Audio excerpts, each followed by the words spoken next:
नमस्कार. श्री रमण महर्षी यांची शिकवण. श्री रमण महर्षी यांची शिकवण भाग 35 आणि the talks with Raman Maharshi part 19.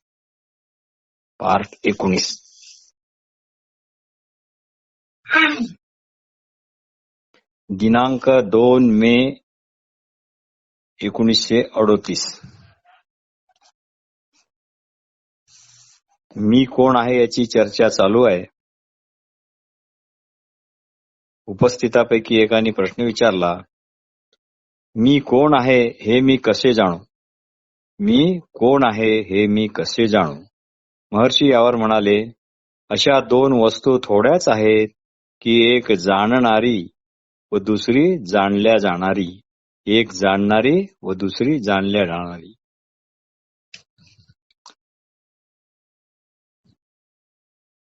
परत त्यांनी उपस्थितापैकी त्या सद्गृहस्थांनी प्रश्न केला, मी कोहमचा जप करू का? महर्षी म्हणाले, नाही, केवळ मीच्या उद्गमाकडे लक्ष ठेवा.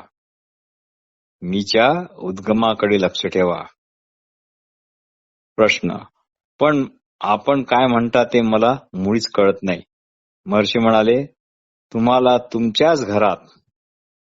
तुम्हाला तुमच्याच घरात चालण्यासाठी दुसऱ्यांनी मार्ग दाखवणे आवश्यक आहे काय? जेव्हा भक्त म्हणाला की मला आपण काय म्हणता ते कळत नाही, तर महर्षींनी फार मार्मिक उत्तर दिले, तुम्हाला तुमच्याच घरात चालण्यास दुसऱ्यांनी मार्ग दाखवणे आवश्यक आहे काय? एक इंग्रज युवती आलेली आहे. तिने भारतीय पहराव केलेला आहे. मलमलची साडी नेसलेली आहे. ती भारतभर हिंडून आता इथे आली आहे. त्या इंग्रज युवतीने विचारले, आत्मसाक्षात्कारमुळे काय साध्य होते? आत्मसाक्षात्कारमुळे काय साध्य होते? महर्षी म्हणाले, आत्मसाक्षात्कार हेच मुळात साधन व हेच साध्य अशी ही चरम उपलब्धी आहे. आत्मसाक्षात्कारच साधन आणि आत्मसाक्षात्कारच साध्य अशी ही चरम उपलब्धी आहे. ती युवती म्हणाली, आत्मसाक्षात्कारामुळे काय लाभ होतो? महर्षी परत म्हणाले, म्हणजे काहीतरी लाभाकरता तुम्हाला आत्मसाक्षात्कार करून घ्यायचा आहे काय? तुम्ही तुमच्या सध्याच्या असणेपणात संतुष्ट नाही काय? याचा अर्थ असा दिसतो, तुम्ही तुमच्या सध्याच्या असणेपणात संतुष्ट नाही, पण तुम्ही तुमच्या वर्तमान अवस्थेत संतुष्ट का राहू शकत नाही? तुम्हाला वाटते आत्मसाक्षात्कारानंतर तुम्ही सुखी समाधानी व्हाल असे तुम्हाला वाटते. त्यावरती इंग्रज युवती म्हणाली, पण असं जर आत्मसाक्षात्कारामुळे होत नसेल तर त्याचा काय फायदा? मी ज्या जगात राहते, म्हणजे ती त्यावेळेला युरोपमध्ये युद्धजन्य परिस्थिती असेल, मी ज्या जगात राहते तेथे निरंतर युद्धजन्य स्थिती असते. महर्षी यावर म्हणाले, तुम्ही जगात आहात की जग तुमच्यात आहे? तुम्ही जगात आहात की जग तुमच्यात आहे? इंग्रजी युवती म्हणाली, मला हे तुमचे काहीच समजत नाही, पण निश्चित माझ्या समोर जगाचा घेरा आहे, ते चारीकडे पसरलेले आहे. महर्षी म्हणाले, पण हे जग त्या संबंधी ते आहे असा विचार करता म्हणूनच आहे. पण हे जग तुम्ही त्या संबंधी ते जग आहे असा विचार करता म्हणूनच आहे. म्हणजे जग तुमच्यात आहे, तुमच्या बाहेर नाही. म्हणजेच काय? जग तुमच्यात आहे, तुमच्या बाहेर नाही. जग असे काही म्हणते काय की हे बघा मी इथे आहे बरं का? इंग्रज युवती म्हणाली, पण मी जरी तसा विचार केला तरी जग तर आहेच ना. महर्षी म्हणाले, हे बघा, तुमच्या गाढ सुषुप्तीत जगत जगत म्हणून असते का?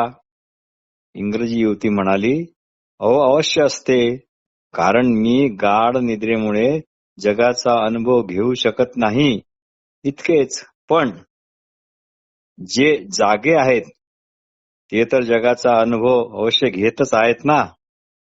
महर्षी म्हणाले, पण गाढ सुषुप्तीत तुम्हाला जागणारे लोक जगाचा अनुभव घेत आहेत असा बोध असतो का?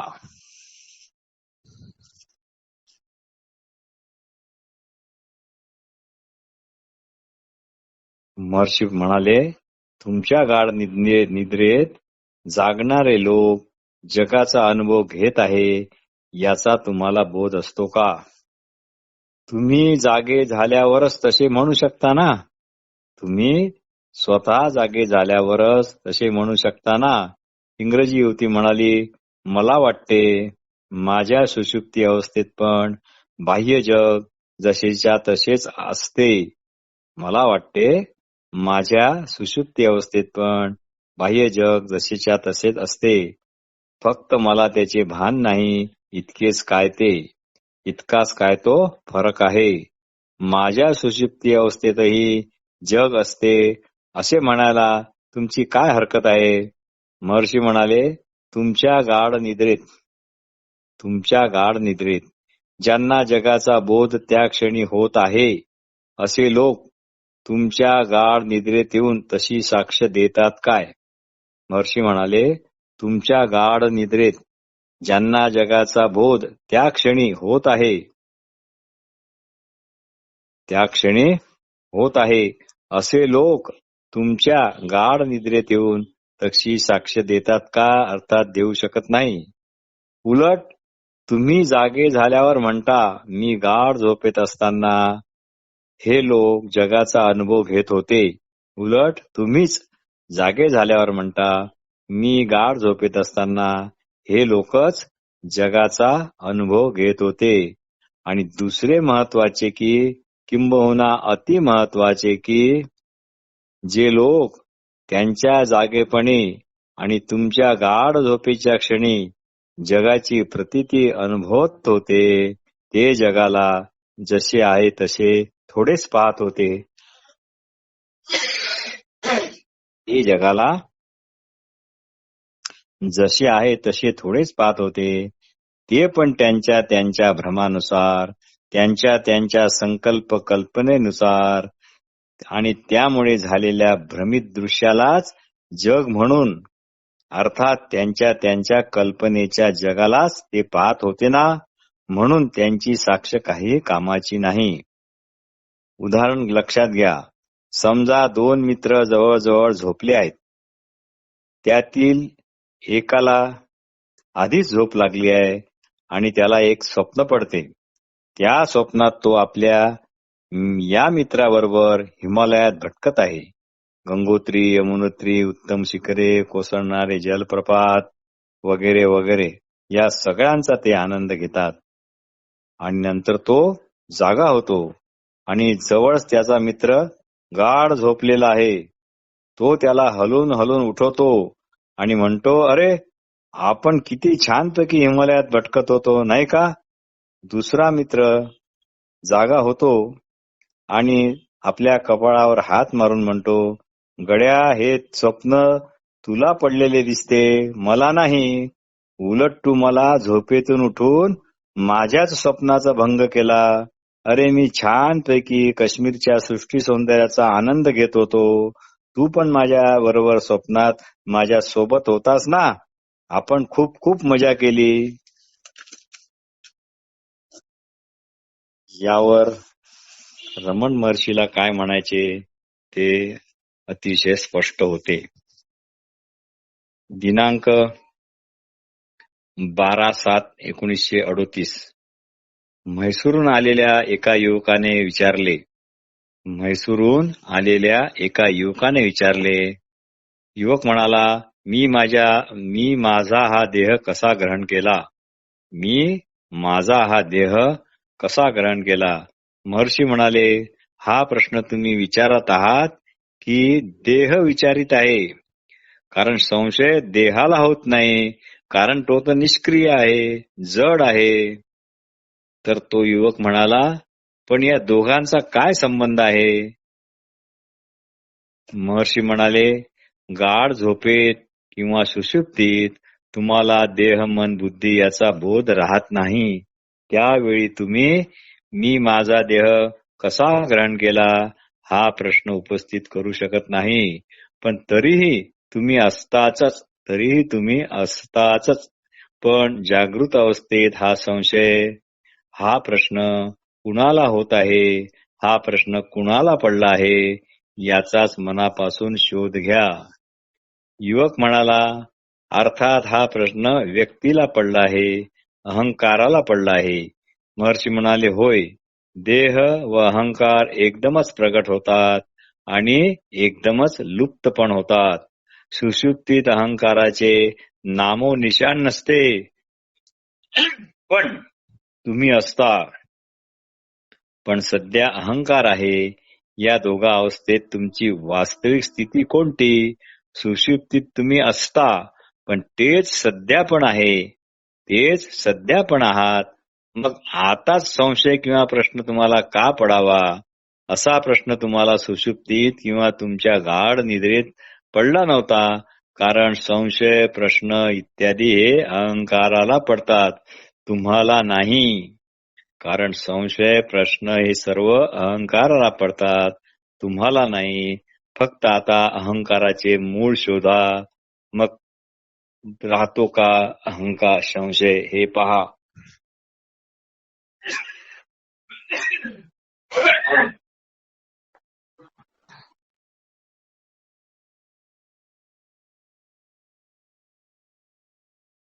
मग राहतो का संशय हे पहा. शास्त्रात आहे देह कर्माचा परिणाम आहे. मग प्रश्न पडेल कर्म कुठून आले? तुम्ही म्हणाल देहाच्या पूर्वकर्मामुळे. तुम्ही म्हणाल देहाच्या पूर्वकर्मामुळे. अशा प्रकारची ही शृंखला अनावस्थ दोषात रूपांतरित होईल. अशा प्रकारे ही शृंखला अनावस्था दोषात परिवर्तित होईल आणि तुम्हाला काहीच सुचणार नाही. अशा प्रकारे अदृश्य सिद्धांताच्या भानगडीत न पडता, म्हणजे कर्माचा परिणाम वगैरे वगैरे, अशा प्रकारे अदृश्य सिद्धांताच्या भानगडीत न पडता सरळ सरळ याचाच शोध घेतला पाहिजे की हे कर्म कोणाचे, हे कर्म कोणाचे, हा देह कोणाचा. थोडक्यात मी कोण आहे हा सरळ आणि थेट मार्ग आहे. म्हणूनच याला महायोग म्हणतात. हा सरळ व थेट मार्ग आहे, म्हणूनच याला महायोग म्हणतात. दिनांक 22/8/1938. 22/8/1938. श्री महर्षीच्या दर्शनाकरता बंगलोरवरून एक आर्य समाजी आलेले आहेत. ते म्हणतात, योगाभ्यासाचा उपयोग स्वतःला व इतरांना कसा करून घेता येईल? महर्षी यावर म्हणाले, उपयोग कुणाला होतो आणि तो उपयोग कुणाला हवा याचा शोध प्रथम घ्या. मग इतरांचा आपोआप फायदा होईल की नाही, स्वतःचाही फायदा होईल की नाही ते पाहता येईल. आर्य समाजी म्हणाले, जातीभेद काय उचित आहे? महर्षी म्हणाले, हा जातीभेद कुणाला जाणवतो? आर्य समाजी म्हणाले, मला वाटते तुमच्या आश्रमात जातीभेद पाळला जातो, अतिशय काटेकोरपणे पाळला जातो असे दिसते. कदाचित तुमची अनुमती नसेलही या गोष्टीला, पण आश्रमवासी मात्र तसे निश्चित वागतात, इतके मात्र खरे. महर्षी म्हणाले, तुम्ही असे टीका टिप्पणी करणारे असे मोठे कोण लागून गेले आहात हो? गाढ निद्रेत किंवा सुषुप्तीत हा प्रश्न तुम्हाला कधी पडला का? आर्य समाजी म्हणाले, पण आता जागृत अवस्थेत मी सर्व जाती भेदात्मक व्यवहार इथे चालू आहे हे पाहतो ना. महर्षी म्हणाले, अवश्य पाहत आहात, पण आता पाहत आहात व सुषुप्तीत पाहत नाही, असे तुम्हीच तर दोघी ठिकाणी आहात. आर्य समाजी म्हणाले, पण यामुळे जाती भेदात्मक स्थितीत काय फरक पडणार? आर्य समाजी म्हणाले, पण यामुळे जाती भेदात्मक स्थितीत काय फरक पडणार? महर्षी म्हणाले, द्रष्टा जर नसेल तर विषयाचे अस्तित्व कुणाला जाणवणार? द्रष्टाच जर नसेल तर विषयाचे अस्तित्व कुणाला जाणवणार? आर्य समाजी यांनी परत प्रश्न विचारला, पण विविध विषय वेगळे व द्रष्टा वेगळे, दोन्ही मिळून दोन्ही वेगवेगळेच आहेत. महर्षी म्हणाले, विषयांनी आपण वेगळे स्वतंत्र आहोत असे तुमच्या कानात येऊन कधी घोषित केले आहे का? आर्य समाजी म्हणाले, मला ते विषय जाणवतात ना. महर्षी म्हणाले, तुम्ही जाणता म्हणून ते आहेत ना, हे तर सिद्धच झाले. मग तुम्ही जाणता म्हणून ते आहेत हे तर सिद्धच झाले.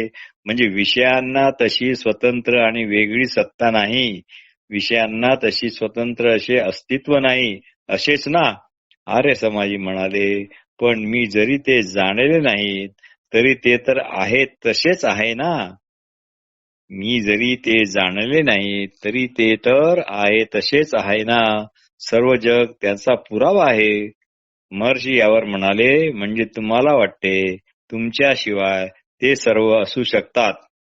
म्हणजे तुम्हाला वाटते तुमच्याशिवाय ते सर्व असू शकतात. तुम्ही त्यांना जाणा अथवा न जाणा, ते तुमच्याशिवाय आहेतच. पण हे असे कुणाला वाटते? पण हे असे कुणाला वाटते? कोण म्हणत आहे हे? कोण म्हणत आहे हे? आर्य समाजी म्हणाले, पण ब्रह्म तर समान आहे, त्याच्या दृष्टीने काही भेद नाही, मग तिथे जातीभेद मुळात नसणारच. महर्षी म्हणाले, ब्रह्माला काय यात आणता? ब्रह्माला तर याची काहीच चिंता नाही, किंबहुना काही खबरबात पण नाही. ज्याला चिंता आहे तो कोण आहे हेच शोधा म्हणजे झाले. यावर आर्य समाजी म्हणतात, आपण महात्मा आहात, ज्ञानी आहात, तुम्ही भलेही जातीभेद नसाल पाळत, नसाल मानत, पण इथे तर सर्रास जातीभेद पाळला जातो असे मी स्पष्ट पाहत आहे. महर्षी म्हणाले, कुणी सांगितले तुम्हाला मी महात्मा आहे? कुणी सांगितले तुम्हाला मी ज्ञानी आहे म्हणून? मी सांगितले आहे का तुम्हाला तसे? मी सांगितले आहे का तुम्हाला तसे? तुम्हीच तसे म्हणता. यावर आर्य समाजी म्हणाले, पण परमात्मा तर सर्वत्र समान रूपाने आहे. महर्षी म्हणतात, परमात्म्याला त्याच्या जागच्या जागी सोडून द्या. त्याला तुमच्या मदतीची किंवा समर्थनाची मुळीच गरज नाही. आर्य समाजी म्हणाले, महात्मा गांधी तर समानता मानेत. महर्षी म्हणाले, पण त्यामुळे तुम्हाला काय लाभ हानी झाली हे सांगा. भक्त म्हणजे आर्य समाजी म्हणतात, योगी अरविंद पण जातीभेद स्वीकार करत नाही. महर्षी म्हणाले, असे कोण म्हणत आहे? म्हणजे योगी अरविंद पण जातीभेद स्वीकार करत नाही असे कोण म्हणत आहे? आर्य समाजी, पण महात्मा गांधीचे मते तर मार्गदर्शक हे आपल्याला सदैव ठरतातच ना. महर्षी म्हणाले, कुणाला मार्गदर्शक ठरतात ते शोधा. कुणाला मार्गदर्शक ठरतात ते शोधा. एखादी मांजर किती उंचावरून फेकली तरी ती 2 पायावर उभी राहते, तसे हे सगळे प्रश्न आहेत. आर्य समाजी म्हणाला, पण काहीही म्हणा, जातीभेद मला क्षोभजनकच वाटतात. पण काहीही म्हणा, जातीभेद मला क्षोभजनकच वाटतात. महर्षी यावर म्हणाले, कुणाला क्षोभजनक वाटतात? कुणाला क्षोभजनक वाटतात? आर्य समाजी म्हणाले, सर्व समाजाला ते अर्थात क्षोभजनकच आहेत ना. महर्षी म्हणाले, असे कोण म्हणत आहे की सर्व समाजाला ते क्षोभजनक आहे हे शोधा. पण असे अनेक देश आहेत जिथे जातीभेद नाही तरी पण तिथे क्षोभ आहेच ना. असे अनेक देश आहेत तिथे जातीभेद नाही तरी क्षोभ हा आहेच. आर्य समाजी म्हणाले, इथे पण तो तसाच आहे ना. महर्षी म्हणाले, भेद तर राहीलच, भेद तर राहीलच, पण हा भेद मानवनिर्मित नसणार. पशु वृक्ष लतादिक आहेत हा भेद, यात आपण काय करणार? आर्य समाजी म्हणाले, पण वृक्ष लतादी पशुपक्षी यांच्याशी आपल्याला काय करायचे? महर्षी म्हणतात, का नाही काही करायचे? त्यांना बोलता वगैरे येत नाही म्हणून ना. आर्य समाजी म्हणाले, पण यात आपण त्या काय करू शकतो? ते तर सर्व ईश्वर कृत आहे. महर्षी म्हणतात, हे जर ईश्वर कृत आहे तर हे काय का मानव निर्मित आहे? सर्व जगत मुळात भेदमयच आहे, पण या सर्व विभिन्नतेत एक प्रकारची एकता आहे. अंतरंगात काही अंतर नाही, हे शोधा आणि निर्धास्त व्हा. सर्व भेद हे वरवरचे आहेत. राजा भिकारी झाला तरी व्यक्तीमध्ये काही फरक पडत नाही. आर्य समजी म्हणाला, पण माझे म्हणावे पण माझे समाधान झाले नाही. माझे म्हणणे असे आहे की असो भेद विभेद, पण तसा अभिमान ठेवणे हे चुकीचे आहे. महर्षी म्हणतात, सुषुप्तीत कोणते भेद आहेत? सुषुप्तीत कोणते भेद आहेत?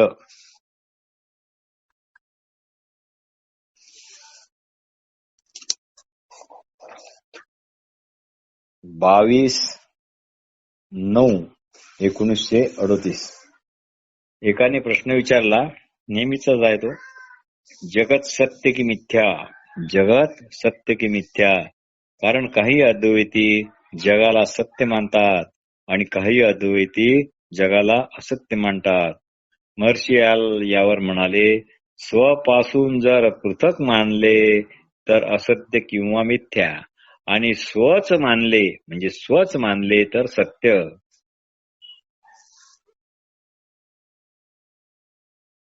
गुरुचे मौन म्हणजे, एकाने गुरुबद्दल प्रश्न विचारला, गुरुचे मौन म्हणजे उच्च स्वरात दिलेला उपदेश आहे, बाकी सर्व गौण. गुरुचे मौन म्हणजे उच्च स्वरात दिलेला उपदेश आहे, बाकी सारे गौण. दिनांक 15/10/1938. दुःख क्लेशापासून मुक्तीचा काही उपाय आहे काय? दुःख क्लेशापासून आपण मुक्त होऊ असा काही उपाय आहे का? महर्षी म्हणाले, एकही उपाय आहे, एकच उपाय आहे. कुठल्याही परिस्थितीत स्वचे अनुसंधान सुटू देऊ नका. सर्व त्रिविध पापावर रामबाण उपाय म्हणजे कोहम, मी कोण आहे याचेच अनुसंधान. हाच परमानंद होय. मी देह आहे अर्थात देहात्मबुद्धी हा एक घोर अपराधच आहे. देहात्मबुद्धी हा एक घोर अपराध आहे व स्वमध्ये स्थित असणे हा एक उत्कृष्ट प्रकारचा सद्गुण आहे. आणि स्वमध्ये म्हणजे आपल्या असणेपणात स्थित असणे हा उत्कृष्ट सद्गुण आहे. एक क्षण जरी स्वचा बोध आला की सूर्यप्रकाशापुढे जसा अंधकार टिकत नाही त्याप्रमाणे स्थिती निर्माण होते. असा हा स्व स्थित ज्ञानी सांसारिक कर्मे तेवढ्याच सफाईने करतो जसे इतर लोक करतात.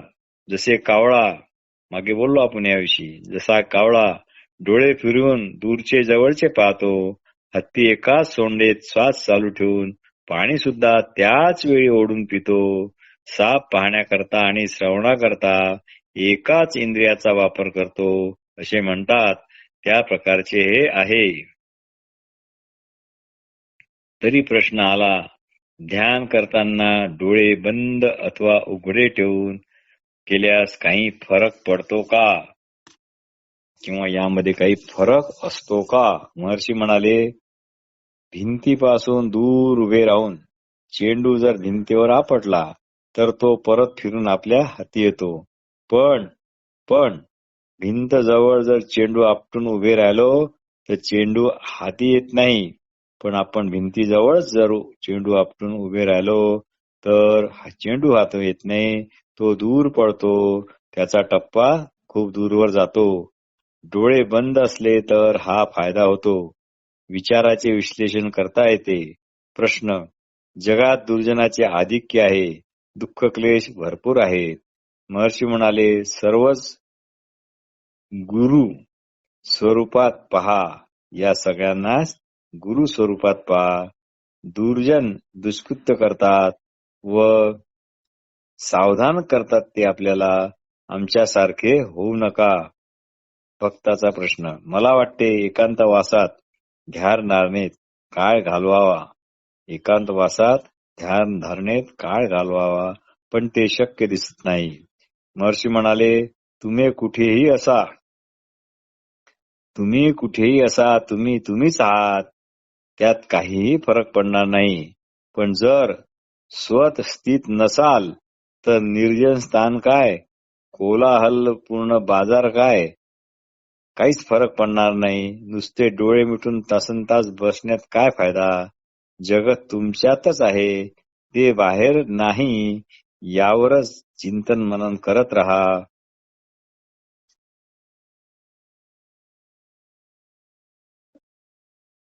धन्यवाद.